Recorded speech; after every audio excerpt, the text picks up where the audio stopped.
Hey guys, tonight's episode is a special one.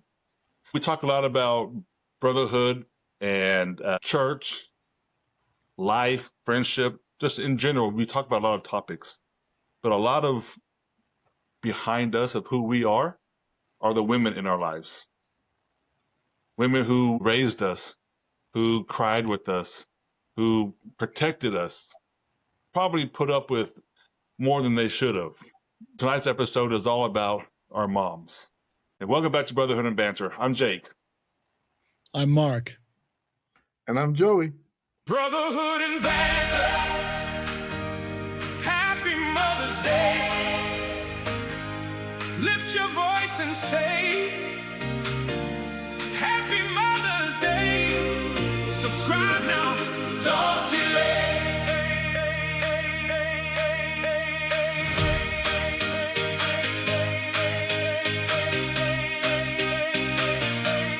Brotherhood and Banter. What I want to share about my mom is that she was my number one supporter of my education, if you will. Overall education, just learning. My mom always asked us to learn to speak English. I used to say to my mom, man, when I grow up, I wanna get a life of I was explaining life in America in essence. I didn't say life in America, but that's what I was doing. And my mom said, you got to learn English. You got to learn English. So I learned English. And I say that because one of the things my mom really pushed me when I was in high school, my freshman year, she got me to doing these essays, and they were in English, and then the speeches and debates. And I didn't like those, but as I did a few more, I really enjoyed it. And one of the essay competitions was for mothers. It was on a Mother's Day theme, and my mom suggested that I use a song. It's a song called Mother, and it was really good. I really enjoyed it. But the song goes like this: M is for the million things she gave me. O is only that she's growing old. T is for the tears she shed to save me. H is for her heart as pure as gold. E is for everything that she gave me. R is righteousness she'll always be. And it says, put them all together and they spell mother. She said, use that as the basis of your essay. And I did. And each of those, I broke it down. I explained something about my mom, and I won the competition. It was so encouraging to me. I loved it. I went with it and just. Go back and sing that song for us. Yes. Yeah. I almost did. In fact, when I wrote it down from my experience, I had to sing it so that I could remember it. Then in my senior year of high school, I told my mom, I said I wanted to run for student body president. My mom said, do it, go do it. And at first I said, I don't know what to do. I didn't know anything about that thing. I'm saying thing because I had no idea what it was. And my mom said, you'll just have to campaign. You'll have to run a campaign for yourself. I didn't know what a campaign was. So my mom taught me, my mom showed me. And then I drew my posters and I put it up. And then we went through the first round. And then the second round, we had to do our speeches. We're going to speak in front of all the school. And my mom said, a few days before the speech was going to be done, my mom said, you need to practice your talk. I had never really given a talk. I mean, yes, at church, but not at school. My mom said, you need to practice your talk and you need to memorize it. I said, what? And so she had me stand in front of a mirror. We practiced my talk, my speech. And she told me the gestures I need to do and how do I need to hold my hands if I brought it down. But she said, but if you hold the microphone, then you hold the microphone with one hand and you gotta move the other hand around. And she showed me what to do. And my mom said, don't stand at the pulpit. You need to go grab the microphone and walk around, walk in front of the kids, look straight in the eyes of the kids, point to the kids. When you're talking, when you're speaking, pick one person to point to, then walk to the next one. And my mom said, it's called working the crowd. I had no idea. Your mom was amazing. Well, here's the funny thing. I ended up being the first speaker. There were three of us that were all running for president. We were the three that were giving our speeches, and we drew lots, and I got the first round, and I got up, pulled off the microphone, and I walked around and I worked the crowd. It was electric. It was fun. I won. I ended up being student body president in 1991 at my school. But I Nice. attributed that to my mom. I had no idea what I was doing. I didn't know what a campaign was. I didn't even want to memorize my talk. And it was so awesome I did it. I share that because as I look back right now, my sister is caring for my mom. And I look and she's very, I use the word fragile. She's gotten dementia, and it breaks my heart to see her that way because she's a strong lady. My mom was strict. My mom was always pushing us, and then to see her kind of just not there. My sister talks to her, but she's just, it gives me a lot of respect for my mom, and I love her so much, and I appreciate what she's done. I also want to talk about my wife, and that's, I think, the two most important women in my life, my mom and my wife. So, funny story, right? Many of you know, I come from Samoa, and when I came here, okay, this is so funny. But I didn't know how to order food. Something as simple as ordering pizza. I didn't know how to do that. And my wife had to order pizza for us for a long time. And even when I went to order my food, I only knew how to order at McDonald's because that's where I always went on my mission. That was the real fast food that I ate. But here's the thing that struck me with my wife is that she knew when she ordered whatever, whether it's McDonald's or Subway, she knows the order of each kid, including me. When I go to order at McDonald's, everyone gets a Big Mac. When I go order Panda, it's the same thing. Whatever I'm ordering, everyone gets that, which is orange chicken and then something else. But my wife knows that my one son has a double order of orange chicken, the other one has orange chicken and this and chow mein. I'm like, man, if you want your order customized, you need to text it to me. So that was funny. One of the biggest thing that I appreciate about my wife is when my kids were very young, my wife suggested that I do dates with all of my kids.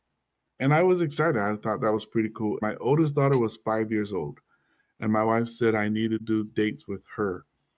And then with my son, and then with my daughter, my youngest daughter. At the time, we only had 3. We started that, and it was a date every week, and I had to make time for my children every week. At first, it was kind of a chore, but then as the kids got older, it was really good. And my wife also said, because she knew that we did a thing called personal priesthood interview, and my dad did that with us. And so my wife said we need to do that for the kids as well. So as the kids grew up, I did these interviews with them. And they were simple interviews when they were younger, just asking them how things are, how's school, who are their friends. And as they got older, when they were 16 and 17 years old, it got to be more important. And it was amazing. It gave me a very good relationship with my 2 oldest kids. And then I had a special relationship with all of my kids, especially my girls. They were naturally close to my wife, but as I spent time with them and I went on dates with them, it was very special for me. So that was awesome. I want to touch on one of the most powerful examples from the scriptures that I love, and that is the mothers of the 2,000 stripling warriors. For those of you who don't know the story, there were 2,000 young men. They were about to go into war, into battle, and this is in the scriptures. So this is before Jesus Christ, here in Americas, in the Book of Mormon. And these men were young men. They were probably 18 through their 20s. And they had never been in a battle before. And their captain was very worried about them. But they said, we know that we will be protected. We know things will be okay because our mothers taught us, and we knew our mothers knew it, and Therefore, we will go forward, we will fight. That's something so simple, but I use that scripture a lot on my mission and even in my personal life. I look back at it and I recognize that, to me, that's my mom. My mom had great faith, has great faith, and she's continued to have this great faith. That's the story that I wanted to share about the powerful example from the scriptures. Yeah, that's an awesome example. I love hearing that one. These young men going into battle with somebody, face to face, right in front of them with the sword, stick, whatever you have, right? Pretty much, and that's what you're fighting with. That speaks a lot on the moms when they're having to face this, right? This big obstacle in their lives, like a battle. To sit there and say, you know what, we're gonna be okay. We know we will because our moms taught us about Christ and belief in Him and God, and it speaks a lot to the women, to their moms for sure. I love that story. I read a lot, and we have so many different stories about women in the scriptures. One that I love, fairly more recent than scripture, in the Restoration period, Lucy Mack Smith. I've read a lot on her. She's the mother of Joseph Smith. Just one thing I want to point out about her is her belief in her son. She never wavered. There's so much out there on her, journals that she's written or books that other witnesses that knew her wrote, but nothing out there ever says that she doubted her son or didn't believe her son. Her belief in her son was constant, and she was a fierce supporter of him. And I love that because I think about my mom. My mom was the same way. When people were calling Joseph a liar, he's a blasphemy, he needs to die, all that kind of stuff, she believed and she stuck firm to her son. I'm not putting myself in Joseph Smith's level, but in my life, when things, whether went wrong or crazy or whatever the case may be, my mom, she was always there for me. She had 6 kids, so 5 other siblings, and she was the same for each one. She would empty out her bank account for us if she needed to. She would give us everything, all the food in her cabinet, in her cupboard. She would give it all away to us if she needed to. And it's just that one thing about my mom, and me knowing that from a young age, that my mom is always there for me. She has my back. She believes in me. And hearing that from her speaks to who I am today. When I'm going through troubles and trials now, kind of like the stripling warriors, right? I'm already in my older age. Yeah, not as old as some people here, no, but you're old. Yeah. more my middle age. I see that more and more. She's still around. When I see her, she's always there, and she has that belief in me, which makes me want to do better. That Christ-like love is what my mom has, and now she has 20-something grandkids. I'm not even sure how many grandkids, right? But she's the same. It's amazing to see how she's the same for everyone. Grandkids, great grandkids, her kids. She doesn't change. And I love that about my mom. She's constant with that love. And we all feel it.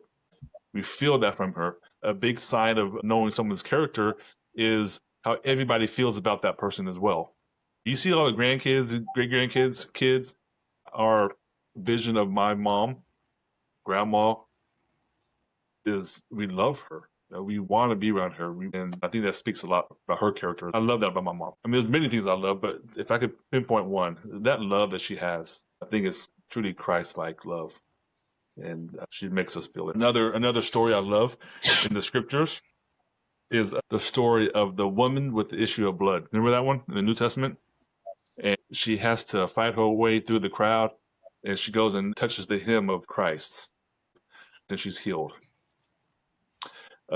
We know that it wasn't his clothes that healed her, because a lot of other people were touching him and nothing was happening. It was her faith that healed her. And you had to have strong faith to believe that if I could just touch the hem of his clothes, I'll be healed. My wife, Heather, seeing her, she's been a member 13 years now, knowing her before she was a member of the church, and seeing her now, just that change to accept the gospel and accept a different way of life, and to completely do that 360 in her life, that took a lot of faith. she is a huge example to me of that faith as well. It's amazing that we have these women behind us. I think we definitely need it. That's who we are, and it makes us better men when we have faithful, strong, loving women behind us, pushing us through this life and helping us along. Her faith is an example to me. That's awesome. So I need to clarify something. I grew up with 3 moms. So I had my mom and 2 Explain. older sisters. We're talking like 14 and 16 years older.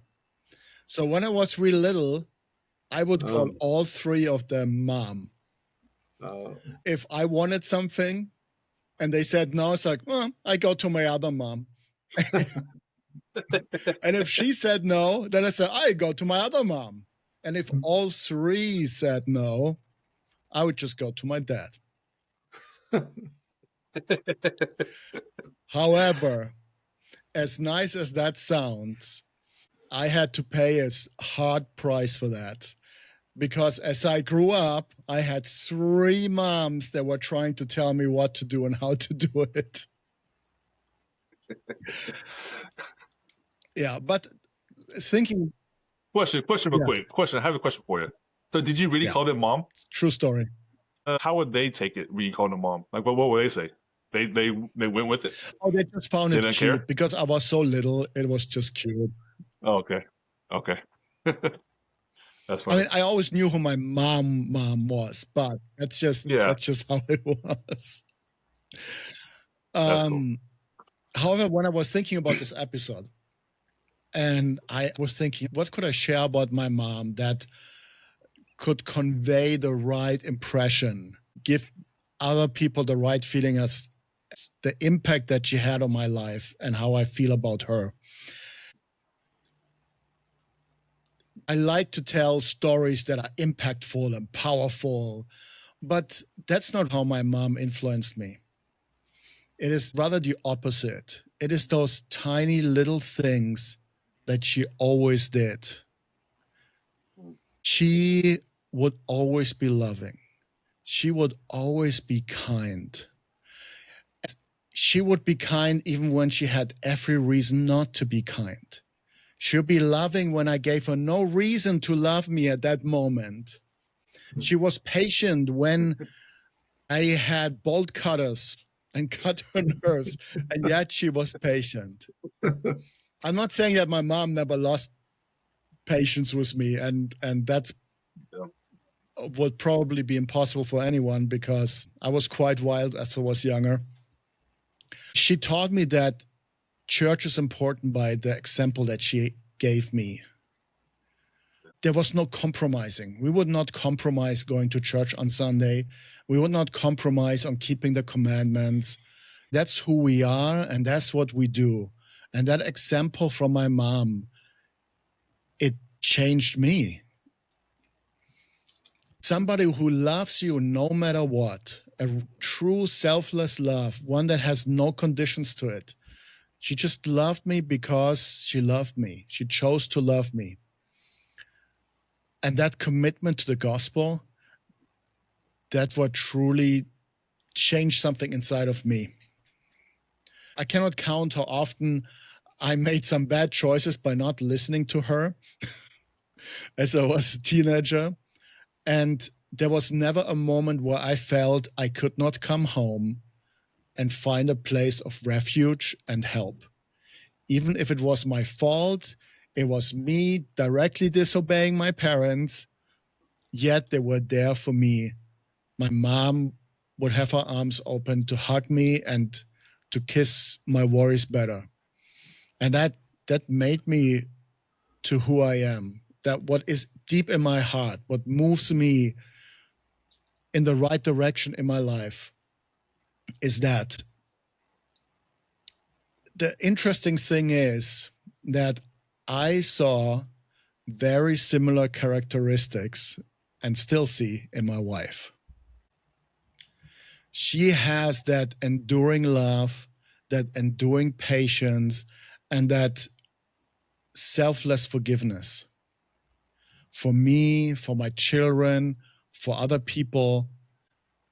That's one of the reasons why I fell in love with her, because she has, I think that's what, is it Paul in Corinthians, where he describes charity? Charity is selfless, does not seek her own, is always enduring. I saw that in my mom, and I saw that in my wife, and I still see it in my wife. And it's absolutely wonderful. And I completely agree with Jake when he said, this is what makes us grow. It's almost like the one who created us knew exactly what he was doing when he said a man should be with a woman and a woman should be with a man. Right. Because it is so wonderful how my wife motivates me to grow, motivates to live up to my potential, to live up to what God expects of us, to be a better husband, to be a better father. I love that. I love that. And that's how I feel about my mother and the mother of my children. They are absolutely amazing. These are just two people that we're talking about right now, is our moms and our wives. They're huge examples and supporters of us. All the other, like your sisters, I have sisters. I know President has sisters, just the good women in our lives. What a blessing it is to have them a part of our life. I love that. I love you saying the good women that are in our lives. I agree 100% because I look at my sister that's caring for my mom. She goes through a lot, and there's times that she can't sleep or doesn't sleep because she's caring for my mom. And it is hard, but yet I see my sister with a lot of patience, and she has her own children and her own grandchildren, but she's in Samoa caring for my mom. And I appreciate that so much. My heart goes out to her. And even my oldest daughter, who's now a mom herself, I see the way she's raising her kids. It is amazing. I truly feel that the person that's always caring and wrapping and just nurturing is a mom, because I see the way that my daughter takes care of her kids, and I'm like, man, that's amazing. I love it. It's the mom. Thank you to all the moms out there. Happy Mother's Day. Yeah. I want to add something to that, actually. I want to say Happy Mother's Day to all the mothers and all mother figures, because there are some women that I personally know that don't have their own children, and yet they're mothers to so many. And that is what motherhood truly means. It is not just, oh, you have those children, you love those. It's not what you are, it's what you do. And I agree. I love it. I want to share two more quick things. You made me remember these. So on my mission, there was a lady I was so drawn close to. I called her my mom. On my mission, I called her Mom Wines. And then throughout the course of my life, as my grown life, my adult life, I had my own kids, and there was a family that really cared for us when we were down in Houston, cared for me. We're living in Houston. I called her Mom Schulmeyer. And then when we moved up to Dallas, I lived with a family before my family moved up. I never knew these guys, but yet they took me in, and I called her Mom Teal. These women, they are so loving. It's who they are. It's what they do. It's what a mother does. And I call these women my mom. And for me, that title mom is reserved for someone that I endear very much. I call those women mom because I love and appreciate them. That's great. We believe that these people we call moms or sisters, aunts, grandmothers, whatever, they are God's girls. They're his daughters. And we have a power out there that is really strong, that is against womanhood, against motherhood. And we see how our society is going, and we see that the adversary attacks the home, and he attacks anything really, but he loves attacking the home and women as far as taking away their divine worth. Imagine your daughters or your sons or your kids, how you feel about them. I believe Father feels the same way towards his children, and especially his daughters who bring life into this world. And they are very, very special women and special spirits that Father has. And I think that seeing that adversary and that opposition against them speaks to that, right? And it speaks to who they are and their divine potential of daughters of God. Well, and that feeling, happy Mother's Day. Happy Mother's Day. Happy Mother's Day. All right, guys, thank you for tuning in to Brotherhood and Banter. Remember, if you like what we're doing, like, subscribe, and share it with somebody who can appreciate it. Maybe your mom, maybe your wife. You might remember we're still owing you an episode from the islands. What happened? Find out when you tune in next week.